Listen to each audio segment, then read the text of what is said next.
And you had a major decision to make at that time, and you decided to go underground. Well, I wasn't going to turn myself in, you know?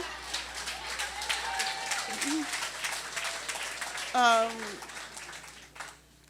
mean, we were all very much aware of what had happened to Lil Bobby Hutton, an 18-year-old member of the Black Panther Party, when he tried to surrender to police and was killed. And it was really interesting, an interview, or rather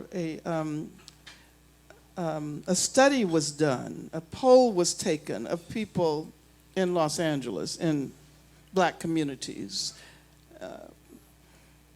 And the question was whether they thought that I was doing the right thing by leaving. And it was like 90% said yes, because they knew the Los Angeles Police Department.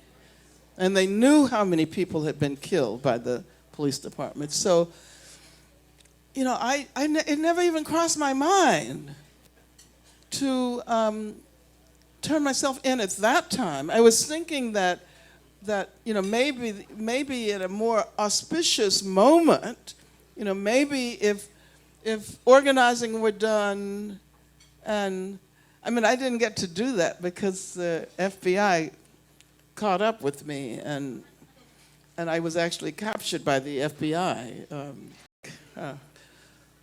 Well, I was actually running from the FBI because you know, people have this romantic idea about what it means to be underground.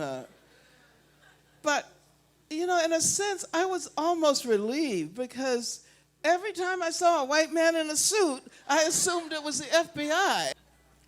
But they kept asking me, "Are you Angela Davis?"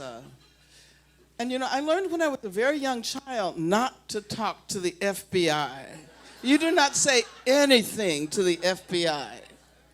I learned when I was 5 years old, when my parents' friends who were communists were underground, and the FBI would always try to get information from us, and I learned not to say a word to the FBI. So the only thing I did say to them eventually was that I want my phone call. But yeah, that was a pretty dramatic moment. The more I think about it, the more I realize how that experience really shaped me. You know, later I started to do yoga in jail. I'd never heard of yoga. I mean, there weren't even any yoga mats at that time. There was no such thing as a yoga industry, but I developed a yoga practice when I was there. I learned a lot from the women. I learned about the need for self-care.